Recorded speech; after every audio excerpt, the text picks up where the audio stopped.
What are happening with interest rates? What are happening with prices? In this video, I'm going to discuss what is happening with the Los Angeles real estate market for June of 2024. And there's a lot of things that are really surprising here, so you definitely want to watch until the end.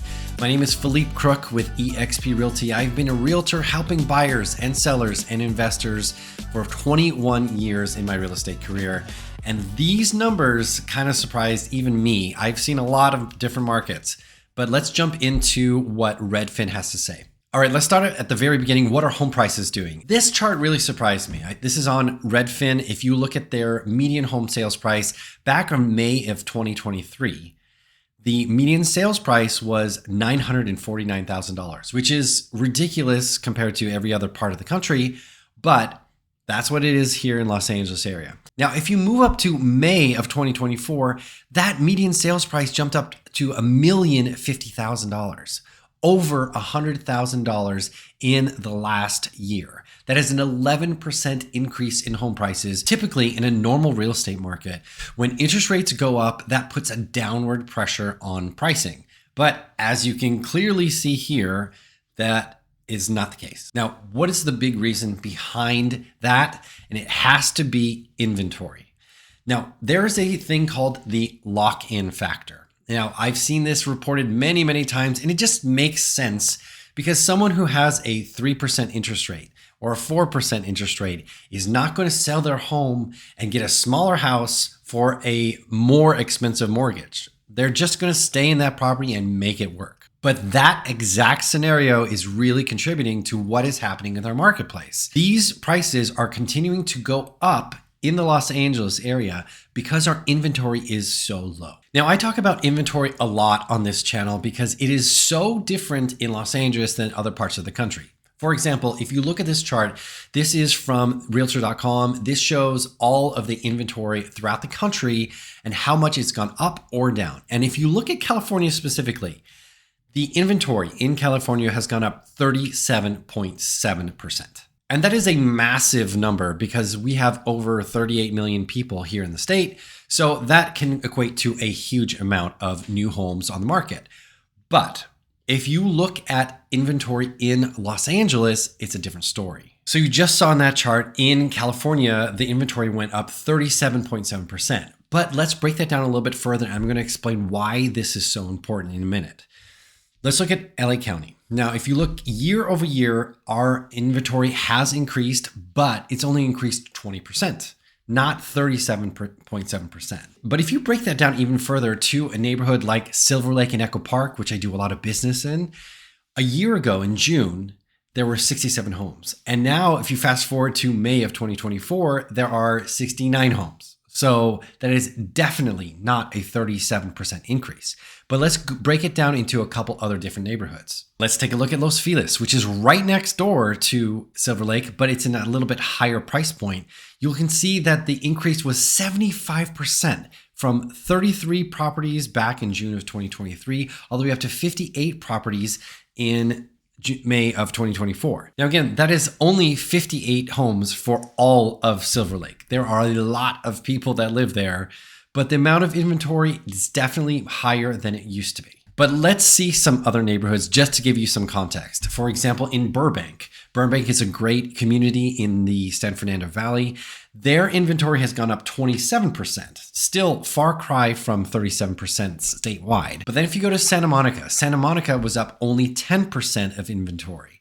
And then lastly, West Hollywood. West Hollywood was up 16%. Now, the reason why this is so important is because if you look at national headlines where you see some states are up 67% in inventory, and then you try to compare it to what we're seeing in Los Angeles, there are completely different stories. So if you were looking to buy or sell a home in the area, make sure that you're working with an agent who understands local statistics because they are very, very different than national statistics. Now let's talk about something I really dislike at the moment, mortgage rates. As I have said in the last 5 market updates, most economists had predicted that the interest rates were going to go back down to around 6% by the end of the year. Well, that is completely wrong because all of these economists have now updated their predictions. And most economists are predicting that at the end of the year, you're going to see interest rates around the 6.6% rate, which is a great thing because right now interest rates are hovering around 7.1%. So that would be a significant decrease in mortgage rates. And this one stat really kind of blew my mind. In October of 2023, interest rates went up to 8%, and collectively we all freaked out. And you can see in this chart why 76% of home buyers stopped their search in late 2023. Most of the reasons were the mortgage rates were too high. Then you have high prices, no home in their price range, unsuccessful offers competing with cash, or could not find the right home. 76% of buyers stopped their search. And one big factor of that was mortgage rates. So what is going to happen to our market with low inventory, with sellers who are not willing to sell their home and get a higher interest rate? What is going to happen when interest rates start to come down and these 76% of buyers come back into the marketplace? We are already seeing signs that buyers need to buy a house and they need to live somewhere. I just witnessed this on my own listing over in Highland Park. I had listed it at a conservative price of $1.2 million. We had 4 offers. It ended up selling for $1.335 million, $140,000 above our asking price. That is in a 7% interest market. Imagine what is going to happen when they're at 6 or 5.5.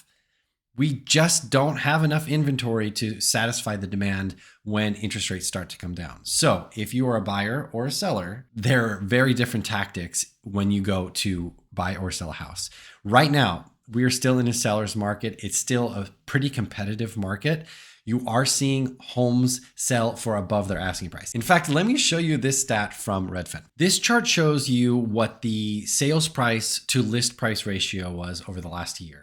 And if you can see right here, 100.9%. So 47.9% of all the sales sold for above their asking price. So in certain areas, in certain markets, in certain neighborhoods, you are getting homes that are selling above their asking price. And that's why it's so important to have local data versus national data, because that will give you more information to make a better decision on your home purchase or your home sale if you decide that you want to sell and move to a cheaper market. Because there are a lot of people taking advantage of this seller's market right now and going to a much, much cheaper market where everything feels practically free, because Los Angeles is so ridiculously expensive and so unaffordable for so many people. Which brings me to my next prediction. Most economists are predicting that there are going to be some home appreciation over the next couple of years. However, it's going to be much less than we have seen over the last 5 years. Most economists are predicting a 4.3% appreciation in home prices for 2024, 3.2% appreciation in 2025, and 3.5% in 2026. So for those of you who are waiting for the market to drop, or for interest rates to drop, things are going to keep appreciating and you're going to get more and more away from your price point if you continue to wait. Now, I understand if it's just too high. There are a couple tactics that I would use in order to make that monthly payment just a little bit more affordable. One example would be a 3-2-1 buy down. 3-2-1 buy down basically is a seller subsidy of your mortgage for the next 3 years. Let's say your interest rate's at 7%. The first year, it would go down to 4%. The second year, it would go to 5%. The third year, it would go to 6%. And then the fourth year, it would revert back to the original interest rate. That is one tactic that you could use to make your monthly payment a little bit more affordable for the next couple of years until interest rates do come back down. But you never know. There is a possibility that mortgage rates could go up. Absolutely no one has a crystal ball. So whenever you make those decisions for yourself, you want to make sure that you are completely comfortable with your choices. Are you okay with your monthly payment? Are you going to be okay in 2 years with that same monthly payment? There are so many factors when you're buying a home, and I like to discuss all of these factors to make sure that my buyers and my sellers really know what they're getting into. If you have any questions, I would love to chat with you about your real estate goals here in the Los Angeles area. You can text me at 213-268-6832, or you can hit the link down in the description and schedule a time to chat with me over Zoom.